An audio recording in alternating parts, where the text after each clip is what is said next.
할렐루야, 사랑하는 성도 여러분, 오늘 아침도 굿모닝입니다. 오늘도 말씀으로 시작하는 여러분의 발걸음 위에 하나님의 놀라운 역사와 은혜를 누릴 수 있는 귀한 하루 되시길 주님의 이름으로 축원합니다. 오늘 우리가 함께 나눌 말씀 민수기 27장 12절로 23절의 말씀입니다. 오늘 본문의 말씀에 보면 이스라엘의 위대한 지도자 모세가 하나님으로부터 죽음을 예고받는 장면으로 시작합니다. 그러나 이것은 끝이 아닙니다. 오늘의 말씀을 통하여서 하나님은 하나님의 일하심을 어떻게 이어가는지를 보여주고 계십니다. 사람은 언젠간 자신의 역할을 내려놓아야 하는 순간을 맞게 되겠죠. 특히 지도자의 자리를 맡은 사람에게는 그 책임의 무게만큼 물러나는 결정 또한 쉽지 않을 것입니다. 바로 이 쉽지 않은 과정을 겪는 것이 오늘 본문에 나오는 모세의 모습이죠. 그런데 모세는 내려놓아야 할 때 어떻게 했는지 그는 순종합니다. 하나님은 모세에게 느보산에 올라가 약속의 땅을 바라보라 하십니다. 그런데 바라볼 수는 있지만 그 땅에 들어가진 못할 것이라 말씀합니다. 무엇 때문에 그렇습니까?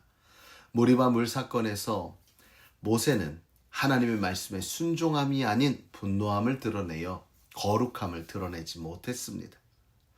모세의 입장에서 보면 안타까운 정말 아쉬움이 남는 그러한 순간이지만 오늘 모세는 전혀 원망하지 않습니다. 그저 하나님의 말씀을 받아들이고 순종합니다. 이뿐만이 아닙니다. 모세는요, 오히려 15절에 17절의 말씀에 보니까 백성을 위해서 기도합니다. 자신이 떠난 이후의 백성이 목자 없는 양같이 되지 않게 해달라고 간절히 기도합니다. 자신의 죽음을 앞둔 그 순간에도 모세는 백성을 걱정합니다. 그는 하나님의 백성이 방향을 잃고 방황하지 않기를 소망하기 때문입니다. 사랑하는 성도 여러분, 모세의 마음은 어떤 마음입니까? 어떠한 순간에도 자신을 돌아보는 것이 아닌 바로 다른 이들을 생각하는 마음입니다. 하나님께서 먼저 그의 나라와 그의 의를 구하라. 그리하면 이 모든 것을 너희에게 더하여 주시리라. 내가 무엇인가를 이루려, 내가 무엇인가를 획득하려, 내가 무엇인가를 해내려 한다면 우리는 우리의 능력 안에서밖에 이룰 수가 없을 겁니다. 그런데 우리가 나를 생각하지 아니하고 하나님을 먼저 생각한다면 나의 능력의 한계를 벗어나 하나님의 능력과 하나님의 역사심으로 우리에게 은혜로 더하여 주신 은혜로 함께하여 주실 것이라는 거지요. 오늘 이 모세의 백성을 향한 이 기도는 결국 다음 지도자를 세우게 되는 계기가 됩니다. 그 다음의 지도자는 우리가 잘 알고 있는 여호수아죠. 하나님은 여호수아를 모세의 후계자로 지명하시고 그를 지명하면서 모세에게 여호수아에게 안수하여 권위를 전하라 명령하십니다. 이 장면을 보면 단순한 리더십 교체 이상의 의미가 있습니다. 하나님께서 친히 다음 지도자를 세우시고 그 일에 모세를 통로로 사용하셨다는 거지요. 우리가 어떠한 순간이 돼서 내가 내려놓는 것도 중요하지만 내가 내려놓음 뿐만 아니라 그 내려놓음 이후에 하나님이 일이 이루어지는 것에 대한 통로가 되어질 수 있다면 이것이 얼마나 큰 영광이 되겠습니까?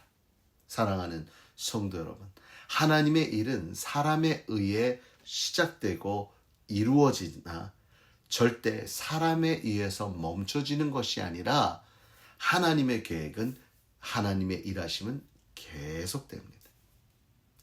모세는 결국 죽음을 맞이하지만 하나님은 모세에 이어 여호수아를 통해 새로운 사명을 허락하시고 회중 앞에서 안수를 받으며 하나님의 사람으로 세워져 하나님의 놀라운 일들을 이루며 다음 세대에 흘러가는 통로 역할을 감당하게 되지요.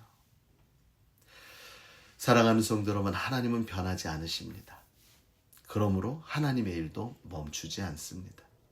모세는 위대한 지도자였지만 그 또한 하나님의 큰 계획 안에서는 한 도구로 사용되었습니다. 하나님은 그 도구가 사명을 마친 이후에도 당신의 일을 멈추지 않으시고 새롭게 준비된 자를 통해 일하십니다. 우리의 삶도 마찬가지입니다. 우리의 삶이 영원할 거라 착각하지 마십시오. 우리의 삶도 언젠간 끝이 다가옵니다. 그러므로 잠시 있다 없어질 인생, 유한한 삶 가운데 살아가는 우리의 삶을 위한 투자가 아니라 영원한 삶, 나를 통해, 아니요, 나에게 허락하실 영원한 삶을 위해 우리가 이 시간 투자한다면, 사랑하는 성도 여러분, 계속적으로 끊임없이 일하시는 하나님의 놀라운 역사의 통로요, 도구요, 또한 그 역사의 순간에 증인이 되는 놀라운 역사를 우리는 경험하게 될 것입니다. 사랑하는 성도 여러분, 다시 한번 강조해도 지나치지 않는 것은요, 우리가 무엇인가를 하려고 한다면 우리의 능력의 한계 안에서 할 겁니다. 그러니 그 일은 한계가 있겠죠. 그러나 우리가 하는 것이 아니라 나를 통해 내 주 하나님이 하신다는 믿음으로 담대하게 나아간다면 우리의 한계를 뛰어넘는 하나님의 놀라우신 천지 창조의 역사를 이루신 하나님의 권능과 능력으로 그 모든 일을 이루어 나아가 그 일 위에 쓰임받는 우리는 도구여도 좋고요, 잠깐 쓰이는 연장이어도 좋고요, 우리의 시간을 하나님 앞에 드릴 때에 우리는 무엇보다 그 역사 위에 서 있는 증인이 되고 통로가 되고 또한 그 일에 쓰임받는 일꾼이 된다는 사실, 이것을 기억하면서 오늘 하루도 하나님의 계속적인 일하심 위에 온전히 쓰임받을 수 있는 저와 여러분이 되어 하나님의 역사를 경험하고 그 은혜로 감사함의 영광을 올려드릴 수 있는 귀한 하루 되시길 주님의 이름으로 축원합니다.